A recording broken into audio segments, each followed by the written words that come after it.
Hello guys! It's me again, Krong TV, at sa video ito pag-uusapan natin ang isa na namang napaka-interesanting pangyayari patungkol sa ating paboritong manga at anime series na Boruto Naruto Next Generation. Pero bago ang lahat, huwag kalimutang mag-like, mag-subscribe, pinutin na rin ang notification bell upang lagi kang updated sa mga susunod na video. A, B, C, D.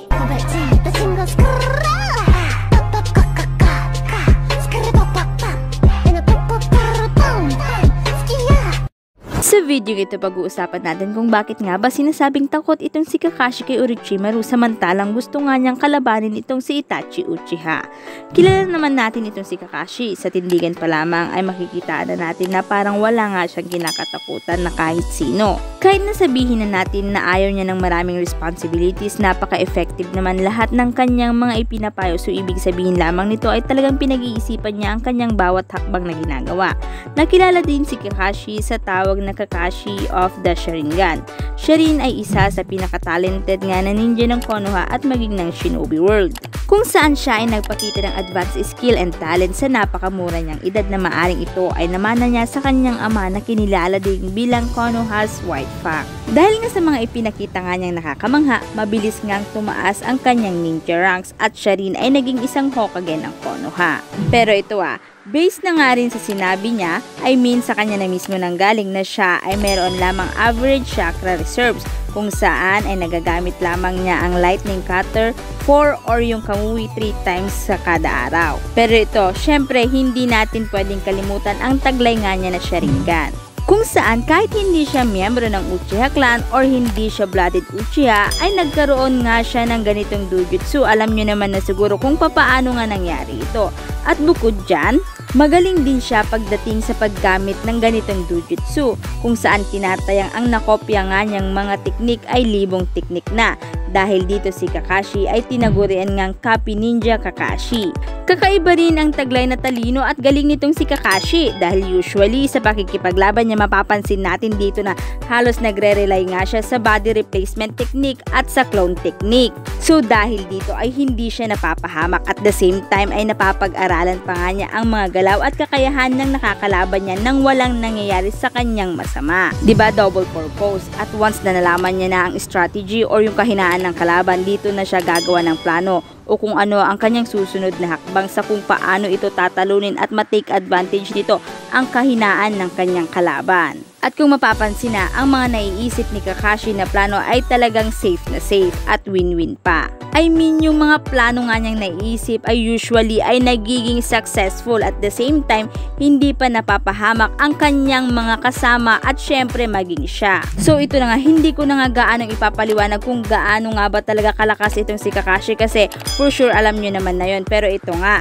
may mga naging usap-usapan nga patungkol nga sa sinasabing ang takot nga itong si Kakashi kay Orochimaru, pero gusto nga niyang kalabanin si Itachi or willing siya na makalaban si Itachi. Nakakapagtaka kasi, diba? Kay Orochimaru na mismo nanggaling inadmit na niya na si Itachi ay mas malakas nga kumpara nga sa kanya.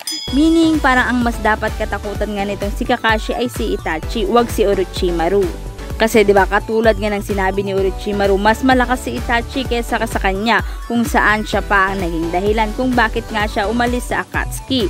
So, nagsimula nga ang issue na ito noong nakaharap nga ni Kakashi si Orochimaru. Ito yung arc na anbo pa si Kakashi at nag-i-investigate nga siya sa series ng disappearances. At nang naglaon ay nalaman nga niya na si Orochimaru nga ang may kagagawan nito. Dahil nga dito, diba, pinuntahan pa nga siya ni Hiruzen Sarutobi. Pero nga nagawa nga makatakas nitong si Orochimaru, pero nagawa nga din siyang harangin ni Kakashi. Dito nga ay tinangkangang atakihin ni Kakashi si Orochimaru, kaso nga lang ay biglaan nga siyang napatigil. Tapos makikita dito na pinagpapawisan na siya na para pang natatakot itong si Kakashi noong napatingin siya sa mga mata ni Orochimaru. So dahil dito sa pangyayaring ito, sinasabing ang natakot itong si Kakashi kay Orochimaru. Pero ano kaya ang naging dahilan o ano ang nangyari kay Kakashi that time? Ito nga, may ilan ngang mga kasagutan nga patungkol nga sa usapang yan. Una nga ay dahil nga daw sa tinatawag na reputation, yung reputasyon ng karakter ni Orochimaru. Ito ay sinasabi ngang katulad doon sa nangyari kay Itachi at kay Jiraiya, kung saan 'di ba hindi kinalaban ni Itachi si Jiraiya dahil once na natalo niya ito or ipinakita nga na natalo ito, parang naaapakan o namamaliit na yung kanilang mga reputation. Ganun din kay Orochimaru at kay Kakashi. Ibig sabihin, ginawa ito ng writer na hindi sila maglaban upang nga hindi madungisan ang reputasyon ng both character, since ang both character ay ipinakilala bilang malalakas at hindi basta-bastang mga ninja. Ang parang ang pinakamagandang example ng reputation is yung mga bansag nga sa kanila, katulad na lamang ni Hashirama Senju, kinilala bilang God of Shinobi, si Kakashi bilang Kapi Ninja, tas yung legendary Sannin, di ba? So yan nga yung isa sa mga kasagutan. Ito nga ang ikalawa, kung saan dito sinasabi dahil daw ito sa kakayahan ni Orochimaru at ito ay ang tinatawag na killing intent. So ano nga ba yung killing intent na ito? Ito nga ay naranasan na nga ni Sakura at ni Sasuke Uchiha, kung saan parang dito nga ay ipinaparamdam ni Orochimaru sa kanyang mga kalaban ang pure killing intention niya. I mean, yung parang pinaparamdam niya dito na hindi talaga siya nagdadalawang isip sa pagpatay. Wala siyang ibang gagawin kung hindi ang pumatay. Ito yung ipinapakitang presence ni Orochimaru. So, dahil nga dito, nagagawa nga nitong maapektuhan ang nagiging kalaban nito at maging ang iba pang mga nakapaligid dito, hanggang sa makakaramdam na ito ng pagkaparalisa na mayroong halong takot. At pag ito pa ay lalong lumakas, nakikita pa ng mga biktima nito kung papaano nga sila namamatay. So dahil dito, nagkakaroon nga ng kalituhan kung saan ito ay napagkakamalan ngang isang genjutsu, pero sa kabila nito, ang killing intent na ito ay hindi itinuturing na isang jutsu or isang technique. At ito nga ay ang sinasabing same na same sa naranasan nga ni Kakashi noong nakaharap niya si Orochimaru, kung saan makikita dito na talagang napatigil siya at natakot. Pero sa pagkakatanda ko, noong naranasan ito ni Sasuke, sinaksak niya yung sarili niya upang nga makaalis sa takot na nararamdaman niya. So sa Boruto naman, meron ding tinatawag na killing intent, pero ito ay scientific at ang may gawa nga nito ay si Amado at in-apply nga niya ito sa kakayahan nga ni Daemon. So yan nga ang ilang kasagutan sa tanong na yan. At pagdating naman doon sa sinasabing mas gusto pa nga niyang kalabanin si Itachi, dito kasi sinasabi nga na minaliit nga daw nitong si Kakashi yung kakayahan nitong si Itachi. Ibig sabihin, ipinakita dito na walang gaanong alam si Kakashi sa kung ano ang kayang gawin nitong si Itachi.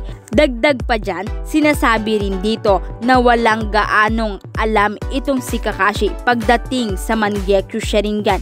Parang ang alam lang niya ay sapat na ang Sharingan niya upang talunin ang Sharingan nitong si Itachi Uchiha. At hindi niya alam kung gaano kagaling itong si Itachi sa paggamit nga ng Sharingan. So yan nga ang kasagutan sa tanong na yan. Pero kung kayo ang tatanungin, ano sa tingin nyo? Talaga nga bang takot itong si Kakashi kay Orochimaru? At ano rin sa tingin nyo? Bakit kaya mas gusto ni Kakashi na kalabanin si Itachi kumpara nga kay Orochimaru? So i-comment nyo lang guys ang inyong kasagutan sa ating comment box. At dito na nga nagtatapos ang video ito. Any comment and suggestion, just comment down below. Thank you!